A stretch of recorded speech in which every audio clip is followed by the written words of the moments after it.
ओम देवानां चारिषीणां गुरुकांचानि सन्निभं बुद्धिभूतं त्रिलोकेशम तम नमामि बृहस्पतिम। नमस्कार, जय श्री राम साथियों। 22 अप्रैल 2023 समय रहेगा सुबह 3:33। देवगुरु बृहस्पति अपनी स्वराशि मीन राशि से निकलकर अपने मित्र की राशि मेष राशि में प्रवेश करेंगे, जहां ये पहले से उपस्थित राहु के साथ संयोग करके गुरु राहु चांडाल दोष का अब ये निर्माण करेंगे। अतः ये स्थिति समस्त राशि के जातकों के लिए अत्यंत संवेदनशील रहेगी।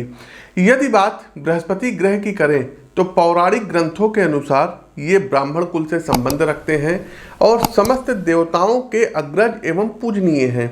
यदि इनके प्रभाव के विषय की चर्चा करें तो एक व्यक्ति के जीवन में जो सबसे प्रमुख आयाम है, जैसे उसकी शिक्षा, उसके समझ का स्तर क्या होगा, उसका भाग्य कितना साथ देगा, उचित मार्ग से जीवन में धन की कितनी उपलब्धि होगी, इसके अलावा विवाह हो गया, संतान हो गया, इन सभी भौतिक पक्षों पर गुरु अपना अच्छा खासा प्रभाव रखते हैं। चूंकि बृहस्पति स्वभावतः ब्राह्मण हैं, अतः आपके जीवन में धर्म का कितना महत्व होगा, आपकी बुद्धि में अध्यात्म का स्तर क्या होगा, आप अपने से बड़े गुरु तुल्य, माता पिता तुल्य व्यक्तियों के प्रति कितने विनयशील होंगे, इन समस्त बातों का निर्धारण एकमात्र गुरु के द्वारा ही होता है। एक बात आपकी जानकारी के लिए और बता दें दर्शकों कि देवगुरु बृहस्पति 4 सितंबर को मेष राशि में ही वक्री भी होंगे। प्रिय दर्शकों, यदि आपकी जन्म कुंडली में बृहस्पति उचित स्थान पर सकारात्मक प्रभाव में उपस्थित हैं तो आप जीवन में एक सशक्त मार्गदर्शक बनकर उभरेंगे या मोटिवेट स्पीकर बनकर उभरेंगे। आपके विचार न सिर्फ आपके कुटुंबियों को बल्कि समाज को भी एक नई दिशा व दशा प्रदान करेंगे। चूंकि बृहस्पति सौर मंडल में ग्रहों के बीच आकृति में भी सबसे बड़े हैं, अतः भौतिक रूप से भी इनका गुरुत्व एवं प्रभाव समस्त राशि के जातकों को बहुत ही गहनता से प्रभावित करता है। तो साथियों, आइए जानते हैं कि मेष से लेकर के मीन राशि के जातकों पर देवगुरु बृहस्पति के गोचर का क्या प्रभाव पड़ेगा, आवश्यक उपाय क्या हैं। साथ ही साथ आपकी जानकारी के लिए बता दें कि प्रस्तुत राशिफल आपकी चंद्र राशि व आपकी नाम राशि दोनों पर संयुक्त रूप से आधारित है और दोनों को मानक मान करके बनाया गया है। इसके साथ दर्शकों, मेष राशि में जब देवगुरु बृहस्पति का गोचर होगा तो देवगुरु जहाँ पर बैठते हैं वहाँ से अपनी पंचम दृष्टि अर्थात सिंह राशि को देखेंगे, अपनी सप्तम दृष्टि अर्थात तुला राशि को देखेंगे और अपनी नवम दृष्टि अर्थात धनु राशि, जो कि इनकी मूल त्रिकोण राशि है, उस पर ये दृष्टि देंगे। तो बृहस्पति की 3 दृष्टियां होती हैं और आपके जन्म कुंडली में तीनों हाउस को ये प्रभावित करेंगे। इसीलिए कहते हैं दर्शकों कि अपनी जन्म कुंडली का विश्लेषण अवश्य करवाया करिए। यहीं लखनऊ में रहते हैं तो यदि आसपास के क्षेत्र से हैं, आप लोग हमसे व्यक्तिगत तौर पर मिल करके अपनी कुंडली का विश्लेषण करवा सकते हैं। और एक चीज़ और बता दें दर्शकों, जब बृहस्पति का मेष राशि में गोचर हो रहा हो, किसी प्रकार का रत्न हो गया, रुद्राक्ष हो गया, येलो सफायर हो गया अच्छी क्वालिटी का, तो आप हमारे संस्थान से भी ले सकते हैं। पूरी जो है मतलब जिम्मेदारी के साथ एक अच्छा स्टोन आपको उपलब्ध कराएंगे। आगे बढ़ते हैं साथियों, और राशि चक्र की जो प्रथम राशि आती है, आगे बढ़ते हैं कर्क राशि। कर्क राशि के प्रबुद्ध जातकों, देवगुरु बृहस्पति अब आपके दसम भाव कैरियर के भाव में गोचर करने वाले हैं और दसम भाव में गुरु का गोचर कर्क राशि के जातकों के लिए यदि हम कहें तो सौभाग्य को बढ़ाने वाला सिद्ध होगा। कारण कि इस अवधि में अब आपको तरक्की के कई बड़े अवसर प्राप्त होंगे। आपके दशम भाव में गुरु का गोचर हो रहा है, इसका सीधा सा अर्थ है कि कार्यक्षेत्र में आप कुछ बड़े और लंबे कीर्तिमान को स्थापित करेंगे।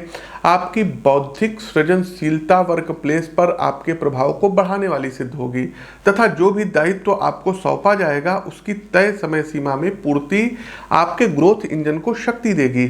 साथियों, गोचर काल खंड की इस अवधि में एक साथ कई बड़े अवसर आपकी झोली में आएंगे, इसलिए आपको धैर्य के साथ विवेकपूर्ण तरीके से फैसले लेने होंगे, अन्यथा अवसरों की अधिकता आपको भ्रमित कर सकती है।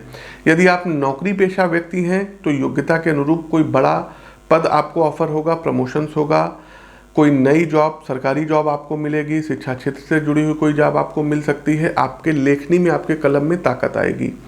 मेरी सलाह है साथियों कि किसी भी प्रकार के परिवर्तन से पहले बैकअप प्लान की तैयारी अवश्य करिएगा और उसके बाद आप आगे बढ़कर अवसर का पूर्ण लाभ उठा सकते हैं। पिता का ध्यान रखना होगा, कारण कि मई से अगस्त लास्ट तक की स्थिति स्वास्थ्य के लिहाज से आपके फादर के लिए अनुकूल नहीं होगी। उनको सर्वाइकल पेन, सर से संबंधित हेड पेन की शिकायत हो सकती है, तो योग्य चिकित्सक से सलाह लीजिएगा। उनके हार्ट में कुछ दिक्कत हो सकती है, कोलेस्ट्रॉल लेवल बढ़ सकता है, तो अपने फादर का विशेष ध्यान रखिएगा और कुंडली का विश्लेषण अवश्य करवाइएगा, बिल्कुल भी मत भूलिएगा।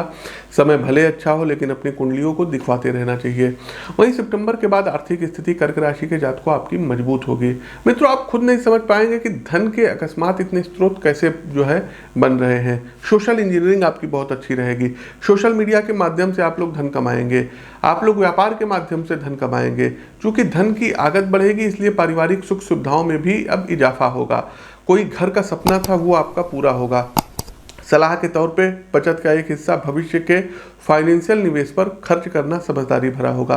कोर्ट से संबंधित मामलों में विजय के योग बन रहे हैं। न्यायालय का रुख आपके अनुकूल रहेगा, जो विरोधियों के हौसले को परास्त करेगा। उपाय क्या कर सकते हैं? सबसे पहले साथियों, एक पीला पुखराज येलो सफायर गोल्ड में बनवा करके राइट हैंड के इंडेक्स फिंगर में धारण करिए। यदि आपके पास पुखराज के पैसे नहीं हैं, क्योंकि हर कोई अफोर्ड पुखराज नहीं कर सकता, तो कोशिश कीजिए कि एक हल्दी की गांठ पीले कपड़े में आप लोगों को बांध करके अपने राइट हैंड के बाजू पे बांधना होगा। दूसरा साथियों, आप लोग प्रतिदिन नारायण कवच का पाठ करिए। तो प्रिय दर्शकों, ये तो था गुरु का गोचर मेष राशि में। आपको कैसा लगा कमेंट बॉक्स के माध्यम से अवगत कराइए। नए हैं तो चैनल को सब्सक्राइब करिए, बेल आइकन दबाइए। अपनी वाणी को विराम देते हुए ज्योतिष के इस मंच से मैं पंडित आशीष वत्स आप सभी प्रबुद्ध साथियों से विदा लेता हूँ। नमस्कार, राम राम।